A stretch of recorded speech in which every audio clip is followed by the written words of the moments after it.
Anyway, our speaker this morning is Pete Norris. Pete is one of our newer curates here at Bay Church, and Pete and his wife and children have joined the team over the last just month or so. It's been great getting to know Pete, and I'm sure many of you others have been getting to know him, but a chance to hear from him this morning. But before he comes up, would you welcome, I think it's Bex who's going to come and do our reading this morning. We want to welcome Bex, and then when Pete gets up, you can welcome him too.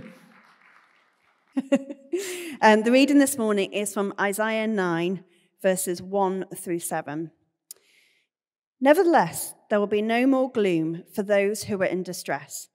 In the past, he humbled the land of Zebulun and the land of Naphtali, but in the future, he will honor Galilee of the Gentiles by the way of the sea along the Jordan. The people walking in darkness have seen a great light. On those living in the land of the shadow of death, a light has dawned. You have enlarged the nation and increased their joy. They rejoice before you as people rejoice at the harvest, as men rejoice when dividing the plunder. For as in the day of Midian's defeat, you have shattered the yoke that burdens them, the bar across their shoulders, the rod of their oppressor. Every warrior's boot used in battle and every garment rolled in blood will be destined for burning, will be fuel for the fire. For to us a child is born, to us a son is given, and the government will be on his shoulders. And he will be called Wonderful Counselor, Mighty God, Everlasting Father, Prince of Peace. Of the increase of his government and peace there will be no end. He will reign on David's throne and over his kingdom, establishing and upholding it with justice and righteousness from that time on and forever. The zeal of the Lord Almighty will accomplish this. Thanks, Bex. Thank you. As Matt said, my name is Pete. I'm also becoming known as the second Gareth, in that our similarities really came into focus this week. Not only are we both bold, we have beards, and we're former graphic designers, but we turned up to the leaders' celebration wearing the same Christmas jumper, which, for the record, I'd like to say that I bought a week before he did. So there's still some disagreement over that. This morning, I'd love to speak to you about how we find peace, even in the midst of pain, which feels even more relevant after the football last night, doesn't it? So we're going to have a special time of prayer ministry for anyone who would like it later. But I want to start by telling you a story. And a few years ago, well, more than a few years ago now, because I'm getting old. But a few years ago, I was doing a theology degree. And there was this part of the year where you were sent away as part of this course, believe it or not, to go on a weekend in the wilderness. And when I say wilderness, I don't mean some kind of like romanticized image of the Scottish Highlands or the Brecon Beacons or something like that. I mean a farm in the middle of Devon with a few pet pigs and some woods. And in my mind, I had, our leaders being some kind of combination of Bear Grylls and Ross Kemp. And what we got was very different, still good, but very different. And the weekend was designed to test your character and your leadership under challenging circumstances. So throughout the weekend, we had to do different tests. Obviously, they couldn't be, too fun because it's a Christian weekend. But I could handle skinning rabbits, I could do that. But there were things that we couldn't handle. So one of my friends genuinely could not handle being away from her shower and her straighteners for the weekend. But me, even worse, as a 33-year-old man, couldn't handle the dark. So I am still a little bit afraid of the dark. And if there's one thing this place had going for it in the middle of nowhere, it was darkness. No kind of reassuring glow of nearby Exeter and the light pollution in the sky to warm the night. It was just pitch black. The kind of black where your eyes won't even adjust to it, no matter how long you spend trying. And on the Saturday night, the leaders had set up this challenge. Obviously, they weren't aware of my particular fear at this point in time, but they'd set up a challenge where they set a rope leading through the woods next to us. So right going through every bit of the woods, over every rock, over every stump, everything. And they sent us off one by one, holding that rope, no torches, and we had to go in silence, one by one, through the woods and get to the other side. And I think during that, I tripped over every single rock, stump, everything. I was battered by the end of it. Did I mention that we didn't have any torches? There were no torches, not even the reassuring glow of a smartphone screen to just even let you know where you're going. And I didn't let on at the time, but I was completely freaked out. I really hated it. I couldn't stand being so disorientated, not knowing where the people were around me. Even though I knew that people were near me, I couldn't stand not knowing what was around. And when it comes to seasons of darkness in our lives, they come every now and then. We all experience seasons of complete darkness where your life is completely disorientated, where you don't know what way is up any longer, and things are incredibly painful. And we find ourselves scrambling around in the darkness, trying to work out some kind of meaning and what's going on. And maybe at the moment you're going through some big life changes. Maybe you've got a teenage son or daughter who you just don't know what to do with. Maybe you've just lost a job or someone that you love. Darkness comes to our lives, or seasons of darkness comes to our lives in all sorts of different forms. And this morning, what I would love to show you is that God meets us in our pain with his promises and his presence, and that is what gives birth peace in our lives. And times of darkness is something that we all experience.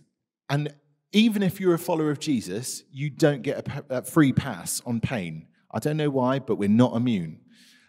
But there is no darkness too great that God cannot meet you in and redeem. But of course, I don't know about you, when you hear that, and maybe you're in a season of darkness at the moment, it's not exactly the most comforting thing, because when we're in that season, when we're in that place, we tend to lose all perspective. We find it impossible to believe that we will feel anything other than what we are currently feeling and what we're currently dealing with. And I say that because this is exactly how the last 12 months have felt for me, in that we have had our own season of darkness this last 12 months. And I've spent a lot of time wrestling with God, wondering whether this is the thing that is finally going to pull me under. And in that season, I've had to work really hard at trusting who I've known God to be before and his promises, even when it hasn't felt like I can see the way out, see the way forward. So what I'm putting to you this morning is born out of this passage from Isaiah, but also born out of our lived experience from the last year. So I want to think about God's promises to us, rooting ourselves in God's promises. If we go back to the passage in Isaiah, you'll see that God's people are also in a huge mess. Isaiah describes them as a people who are walking in darkness and living in a land of darkness. In other words, they don't know what God's up to. Sound familiar to anyone? But then suddenly, this prophecy leaps out from Isaiah, a promise that a light has dawned and that things are going to change. Isaiah says that a son is going to be given. Jesus, God is beginning the process of making all those wrong things right. And we're given a snapshot of what this son is going to look like. He's a wonderful counselor, mighty God, everlasting Father, Prince of Peace. And these verses in Isaiah 9 are this big picture of a God who is desperate to be in our presence, to bring light to our darkness, not someone who expects us to work our way to him or to earn our way into his presence. Now, with this promise, for example, there's just one tiny detail problem, in that this prophecy was given hundreds of years before it was actually fulfilled. And at the risk of sounding deeply materialistic for the moment, when I was a kid, as I'm sure we all found this, I loved Christmas and could not wait to discover what I was actually getting for Christmas. So I would pester my parents from about August about what I would like, because I just wanted to make sure that they knew exactly what I wanted for that Christmas. And then I would set about the task in maybe September onwards of searching around the house to see what I could find. Perhaps even at points poking holes in certain boxes to find out what was in those boxes. And once I had found out what I was getting, I then couldn't wait even more. My excitement and anticipation went through the roof because I knew what was coming. And similarly, that's what we've got here. We've got this huge promise of things changing, and we know what's coming, that sense of anticipation. But the people of God had to live in this twilight zone of knowing what was coming, knowing that change was coming, but not quite being there yet. And in our time, in history, and in our place, we also live in a similar twilight zone. Jesus has come, and he died so that we could be set free from our sin, we could enjoy relationship with God again, and he's begun the work of restoring each of us and will one day restore all things. But the job isn't finished yet. Each of us and creation itself are still fundamentally broken. But God gives us another promise. In Revelation, the book at the very end of the Bible, when Jesus comes back, he says that he will make all things new, that he will wipe away every tear from every eye. Pain and darkness will be no more. That's the big overarching promise that we can cling on to in times of pain. But we have to live in that twilight zone between the kingdom that we know of this world that is passing away and the kingdom that is coming. So how do we live in the twilight zone and keep ourselves sane? Well as God's promises, he gives us his presence. And this is what is truly transformative. Because God gives us himself. Ultimately, this is the story of Christmas that's at the heart of the Christmas story, that Jesus comes to be with us. But it's even true today. At the end of Matthew's gospel, Jesus tells his followers that he is with us to the very end of the age. And by his Spirit, God's presence is with us today. But what is God's presence like? Because if you're not familiar with like church and all this kind of language, God's presence may sound like a slightly weird idea. And I think all of us have some kind of internal caricature of what we think God is like. And I wonder what yours is, because if I've got a nice picture of Ant Middleton coming up. If your picture of God is someone like Ant Middleton, who's on SAS Who Dares Wins on Channel 4, which I highly recommend.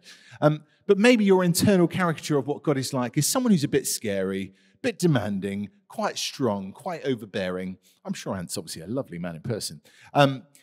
But the idea of him being around you all the time isn't exactly a comforting thing. That's quite a scary thing.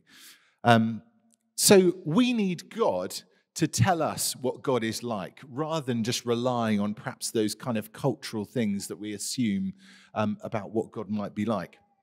So if we flick to the next one, this is what I think God's like. This is by a guy called Charlie Mackesy, who's just a wonderful artist, written a very popular book recently. And this is his picture of the prodigal son. Because if you want to know what God is like, look at Jesus. He's endlessly loving, merciful, compassionate, gracious. God's favorite way to describe himself in the Bible is from Exodus. It's the Lord is compassionate and gracious, slow to anger, abounding in love, devotion, and faithfulness. That is the Bible's most favorite verse to quote. That is how God loves to describe himself.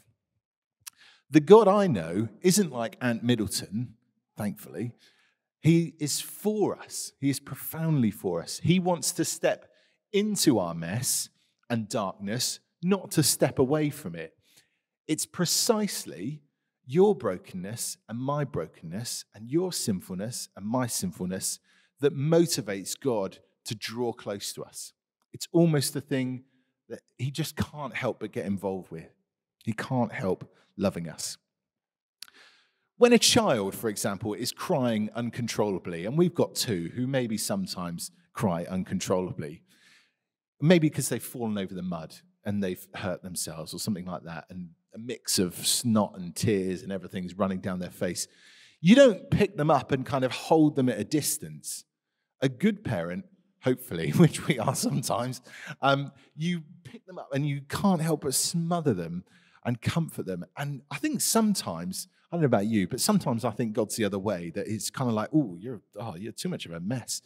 But that's not true. He picks us up and he can't help but wrap us in that big embrace, just like in Charlie Maxey's image. So if that is what God is like, if that's what God's presence is like with us, then that is a really wonderful, comforting thing, even in times of pain. And earlier this year, all I could manage to do was to make space in my day to sit with God's promises and be in his presence. And for me, that looked like sitting at our kitchen table, opening the Lectio 365 app, and letting out a big sigh before I tried to pray.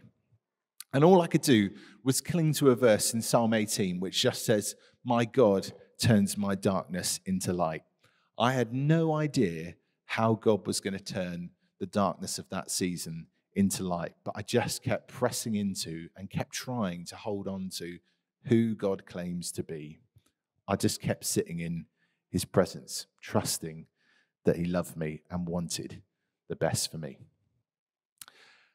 And if we sit in God's promises and his presence, that's when we can experience tangible peace, not just a kind of cold intellectual peace, but an experiential peace.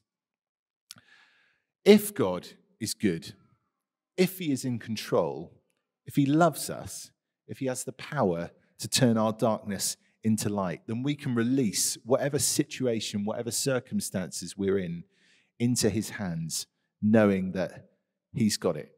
He's ultimately in control and he's got us in the palm of his hands. Just this Monday gone, actually, I just found myself getting worried about a few things in the day, like that kind of like tummy rumbling, like uncomfortable feeling you get sometimes when you're just beginning to worry about things. And I got home and I said to Rachel, I was like, I just need to go and sit with Jesus for a bit. And I went and sat with Jesus, journaled out, told him what I was worrying about, what was going on. And my sense of worry soon evaporated because, again, I just sat on what God had said to me before. I went back to some of his promises, back to some of the things he said to me over the last 12 months.